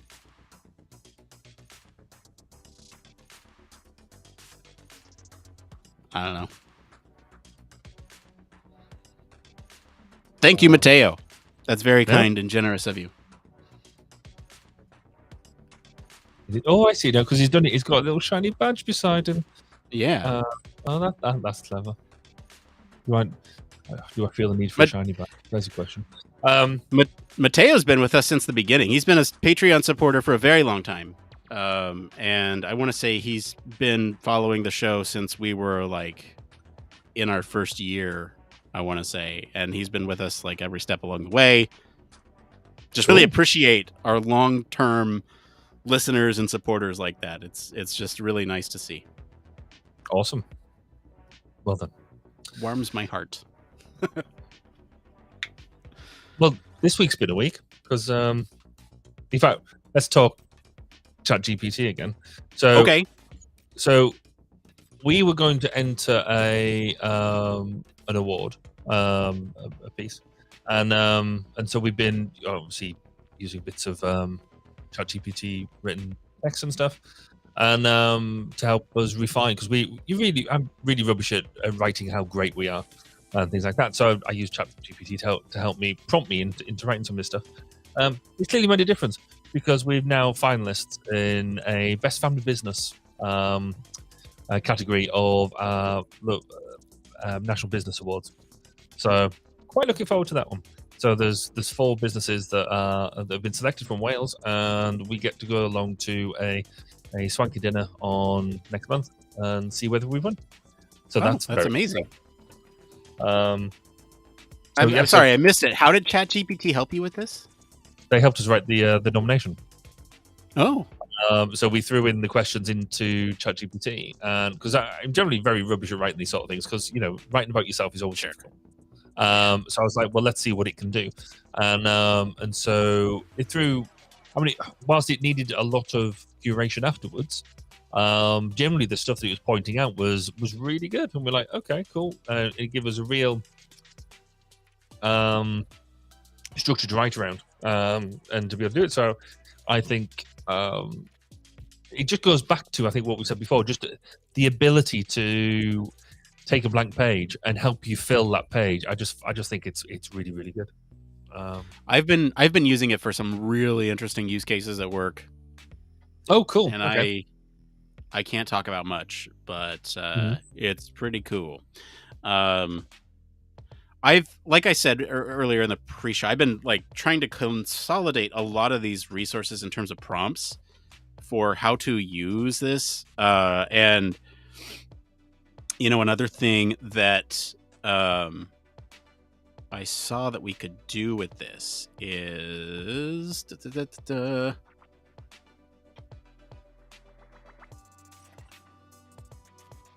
oh shoot, there were 2 of them that I was like, oh yeah, no, this is great for what we do. And now I'm blanking on them because I saved them, but they may not just be in the right place. Let me look. Whoa. Dang it, I just lost one that would be really great. A SWOT analysis. Okay.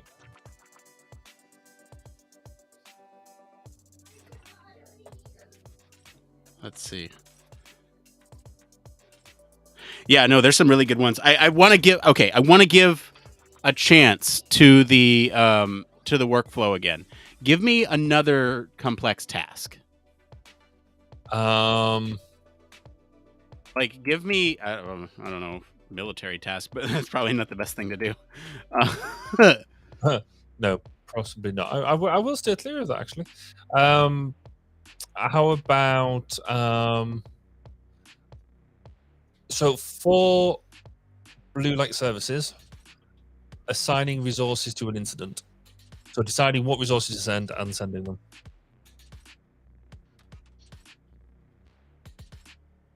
For how to decide and assign resources in blue light services. Yeah. Okay.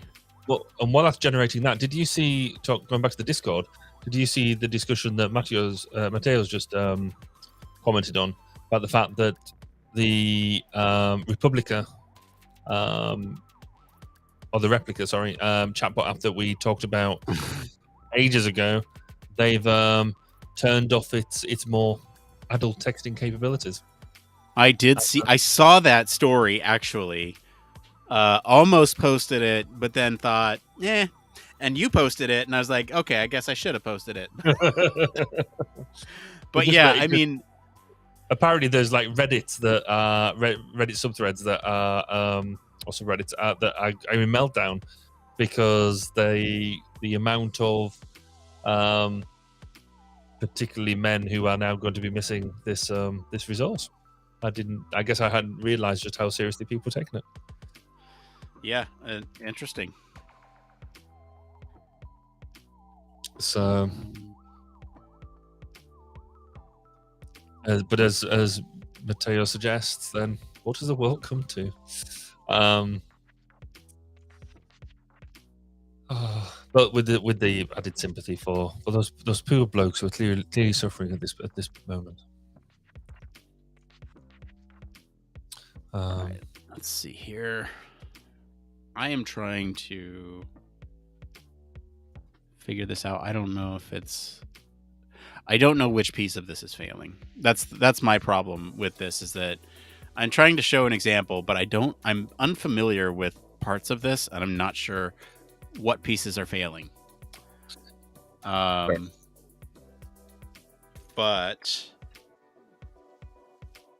okay. Hey, here we go. That might work. That's not going to work there. That's interesting. Why is that not working there, but it's working there? I don't know. How about this? Does this work? Okay. Yeah, here we go.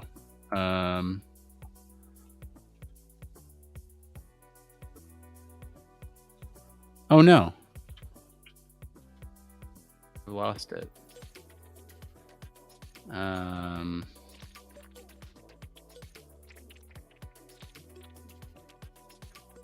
All right, I got to clean this up a little bit. Hold on.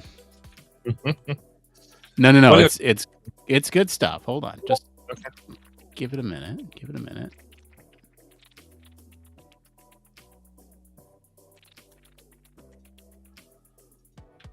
Okay.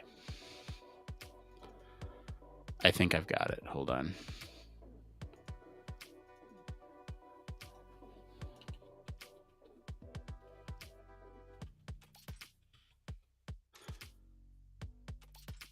All right. So I'm completely unfamiliar with this domain. I know that it's like medical. Mm-hmm. Is it ambulance? Can you give us a little bit more context? So you can you've got fire, ambulance, and police. So if there's been some sort of incident on, say, car incident, then you would need to deploy various quantities of each service to go and attend. Understood. I just didn't know what frame of reference I needed for this. Okay, so here we go. Here it is. Let me get rid of this junk. Looks a little different than last time. I can't zoom in. I apologize for that, but I will read it. So you start up here. Is the request a routine service? If it's routine, is the service within normal business hours? Are enough resources available? There are enough resources. Doesn't tell me what happens if there are not enough resources. Yes. But I mean, like, this is a good start, I think. Yeah. Is the request an emergency? If it's an emergency, are all resources available? Okay. Then assign resources and notify the team. Are backup resources available? Then backup resources, assign backup resources, notify the team.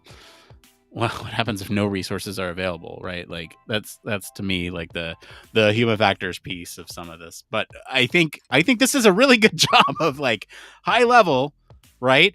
And I'm wondering now. Sorry, what? Starting points. It's that They're whole sort of definitely thing about, starting point. But I do like writing good flowchart. It's Yeah, about the only thing. It's about the only thing I think I use Visio for. If I ever have access to it, because I do it does help you write a good flow. Whereas the rest of it I find pretty dull.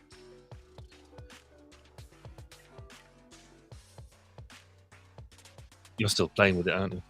I am. I'm actually asking it now to do like other methods. Has change of topic slightly whilst you're doing that. Okay. Yeah. Has the what is the feeling in the States about 4-day working weeks? I can tell you my feeling. Go on then. I love it. I have a 4-day working week every 4 weeks. I get a free Friday off. Okay. So we've just had published a study, I think it's a UK-wide one, where various companies have been trialing 4-day weeks. But the premise behind that was it's not a compressed week. It is literally saying that if you're working a 37-hour week, you will now work a 30-hour week or 28-hour week. So 4 days instead of your 5 for the same pay. But you just don't go in on the Friday. You get all your work done in 4 days. Right. And it turns out it has been, on the whole, a massive success. That 98% of the companies who've trialed it are keeping it because they saw massive increase in productivity and profitability, employee well-being, both physical and mental, all went up. To the point that I'm now seriously considering running my own trial. You should. Yeah, so we're going to look at it. So there's 2 models that I think may or will work. So, and again, a lot of these I think you've got to flex to your own circumstance. So the 4-day week every week is one. Because we have some part-time staff and we are still a small company, how does that work? The other one that another company said that worked well is the 9-day fortnight. So you get every other Friday out, and then I guess the other option is like what you've just highlighted is the however many day month. So was it every 4 weeks you get the Friday off? So it's about working out what works for the company as well as individuals. If you can get the same amount of work done and you're output driven, then you should be fine, I think. But the challenge certainly for me is I'm meant to work a 5-day week at the moment, and I still end up working, weekends and stuff like that, right, because you're running the business. So how does that translate for me? Then when we were discussing this over the weekend, again the romantic weekend, we end up discussing this sort of stuff. Was actually if I can relax and chill, then actually I get more of my what I like to call innovative ideas. Other people say crazy ideas. When I'm more chilled out, so maybe I'll become more innovative again. So we'll see. It's something that we are currently researching at the moment. So if anybody who is listening has thoughts or ideas on it, then do feel free to let me know. But yeah, I think it'd be quite interesting. To me, so here in the States, there's 2 kind of thoughts around it, right? So there's, do you do 4 days a week, 10 hours a day? Mm-hmm. Or do you do 4 hours a week, 8 hours a day? And adjust the pay? Yes. For hourly workers, right? And pros and cons to each of them. I think the first model is an easier switch for a lot of employers. You're still working the same amount of hours. They're just condensed. And this is really beneficial to people who commute long distances. So that's, a really good selling point. The second point is a little bit probably better for the workforce. And, less desirable from an employer's perspective, but that's what I'm rooting for.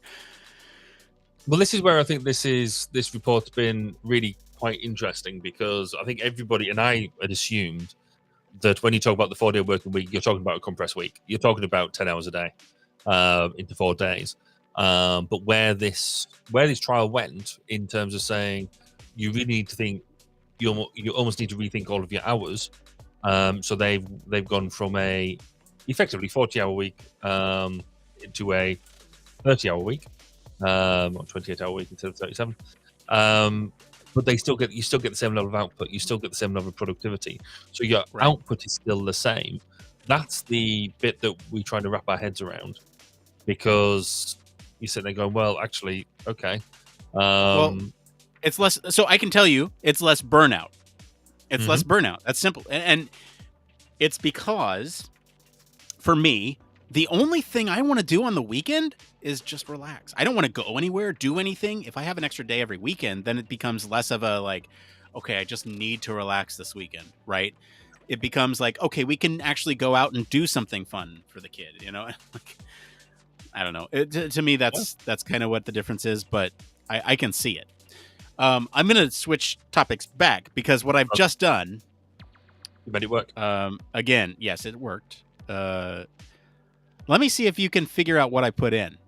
So let me walk you through this little flowchart here. Start. Has the story been covered before? If yes, select a new story. If no, has the story gained recent attention? If yes, select the story and discuss the new developments. If no, is the story relevant to human factors? If no, select a new story. If there's more stories available, select a new story. If yes, select that story and discuss human factors implications. Do you know what this workflow is? How we select a story for the to discuss as the main thing.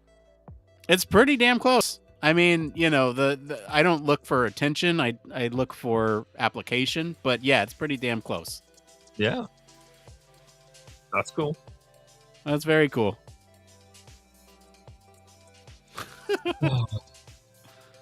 What did we I ever can't do wait to put before this it came research along? together. What's that? What did we ever do before it came along? That's how I feel. Say just slowly. Whew. There we go. Oh, guess who I'm interviewing next week? It's told Jenny me. next week. Oh, is it? It's Jenny. And her book came out this week, or late last week. So she's actually written a book on called The People Hacker, which I'm currently reading at the moment. And we got it. So what day is it now? Thursday. It arrived on Tuesday, and so I started reading it last night, this morning, and I've only read the first 4 chapters, and already he's sitting there going, "Wow, that's really cool." So yes, I'm chatting with her, I believe, early next week. So I need to have this read by then, because obviously it would be helpful. But way more. Not interesting. Interesting is the wrong word. I think it's a lot more personal than I thought it was going to be. I thought it was just going to be about what she does as using basically being a social hacker, using psychology and stuff like that. But it actually goes a lot more into her background than I thought that it would, because she's been notoriously not quite about. She doesn't talk about where she lives, her family, and things like that. But it does certainly, this leads a way more insight than I thought it was going to. So it's good. We'll extend the offer. Let her know. She's more than welcome to come on the show as a third panelist. Yeah, I think it would be. I think it would be really neat, and she would definitely bring a way different lens to what we're talking about. I agree. Could be really cool, especially on some certain stories around cybersecurity. Absolutely. So, yeah. Oh, it's been a long week. Considering we're talking about 4-day weeks, considering I was off on Monday, no, because we went away Saturday, Sunday, Monday. really feeling it this week. It's been a really busy one. And then I've got an early morning meeting tomorrow morning.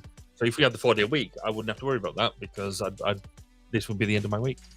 And I've got an early morning meeting tomorrow morning with me in here, which means I need to clean this place up. So I'm going to have to get up early again tomorrow. Oh, that's fun.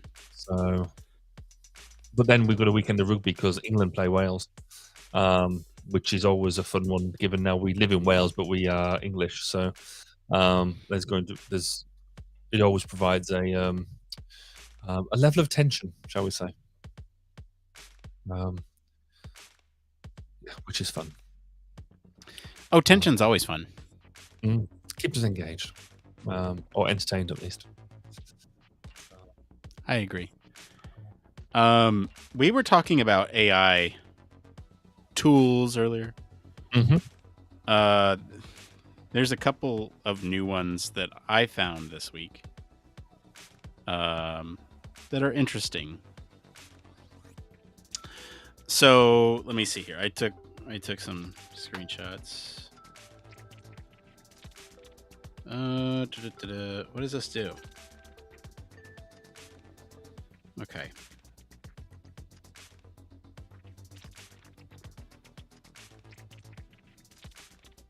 Hold on. I'm looking through my notes, trying to find here. Oh, there's a thumbnail analyzer. Actually, I almost want to perform this on our thumbnail today. See how it's doing.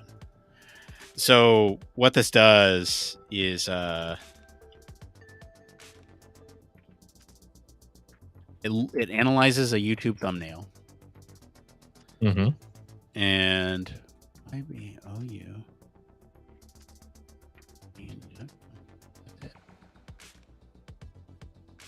Oh. That's it. Okay. So yeah, it analyzes a thumbnail for various things, and I think it's going to say, "Hey, add more color to your thing." So is that to make it more attractive to? Right. Yeah. Okay. Yeah. So like, oh geez, it keeps coming back with errors on our thumbnails. I don't know if this is gonna work. Jeez. Nope. It must be broken. I don't know.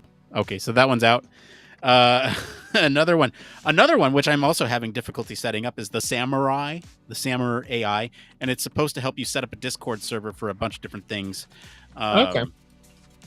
Like roles and like tools and different things. It sounds pretty cool. I haven't got it to work.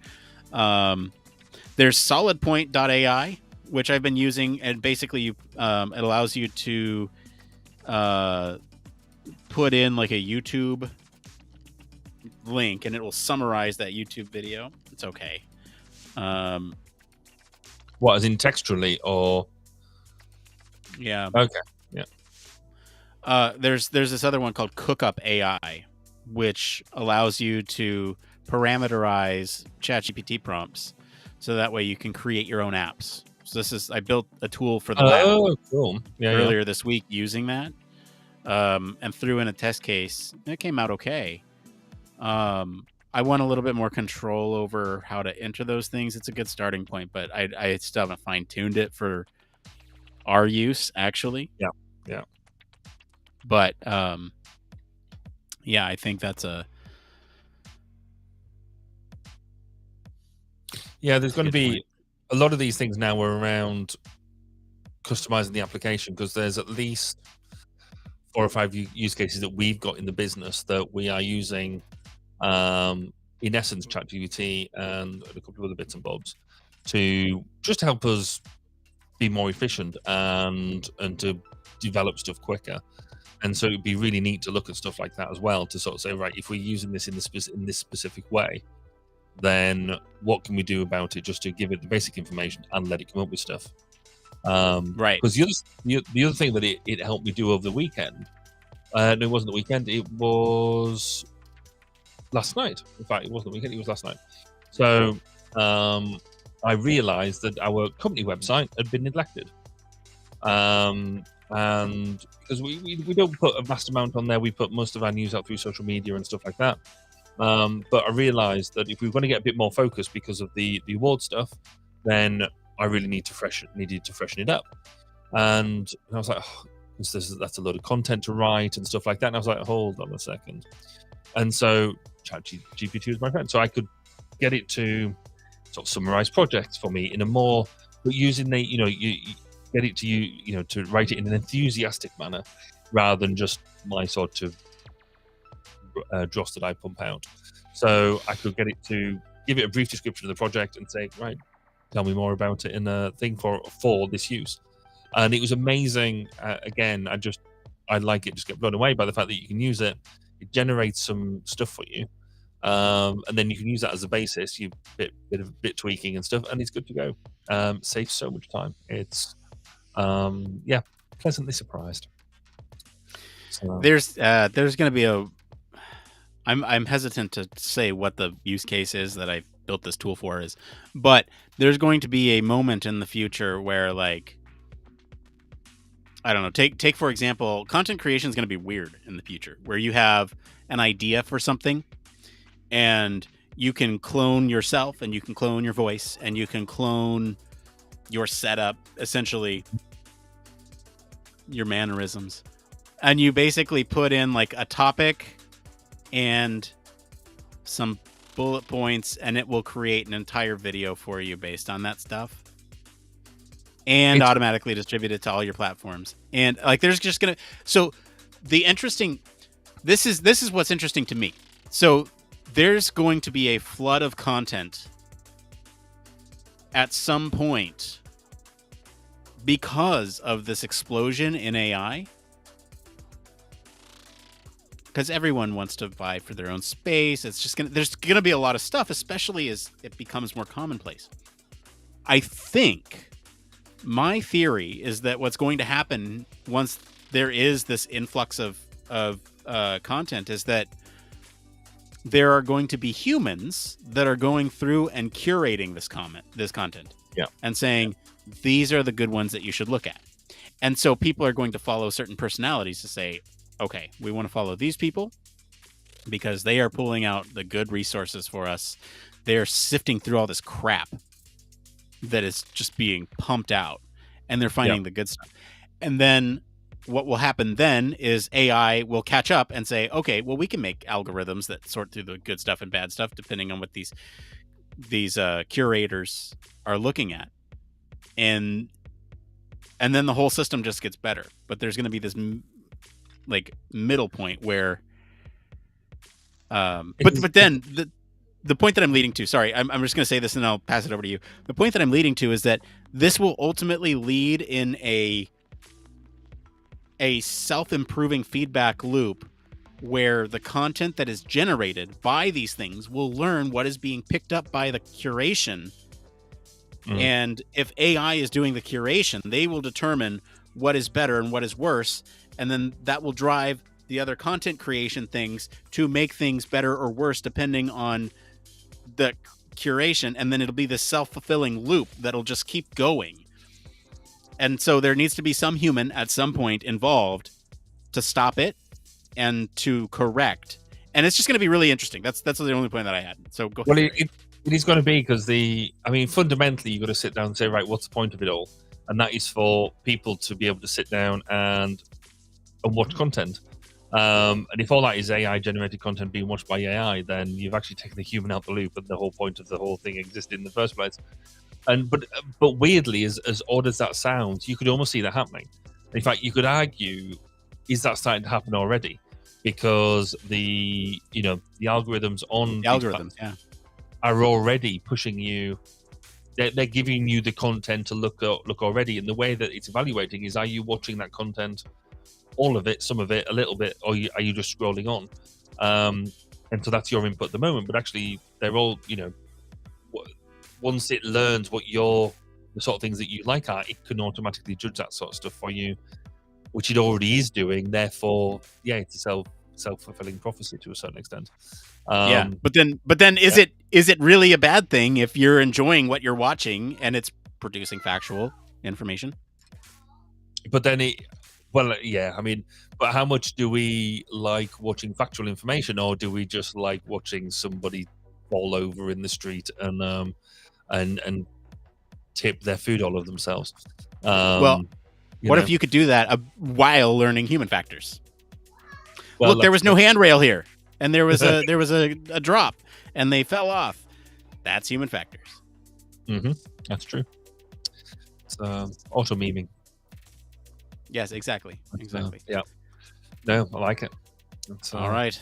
Well, on that note, we're going to wrap up and get our AI overlords to produce some content for us. I really wish that I could just click a button and have all my post-production done. That'd be wonderful. Uploaded it to all the sites, just with everything necessary. That'd be great. Anyway, I don't have that, so I got to spend the next couple hours doing that. So you all have a wonderful evening. Barry, I will see you here next week to talk about some topic of unknown quantity at this point. All right. Indeed. Bye, everyone. Bye. Bye. Are you tired of boring lectures and textbooks on human factors and UX?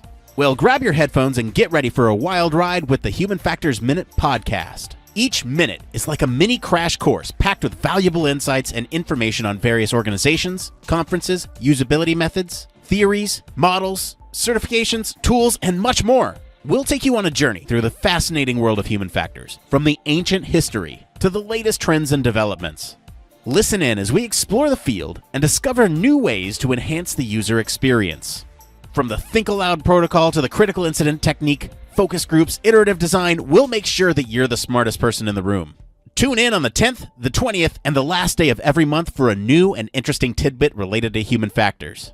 Don't miss out on the Human Factors Minute podcast. Your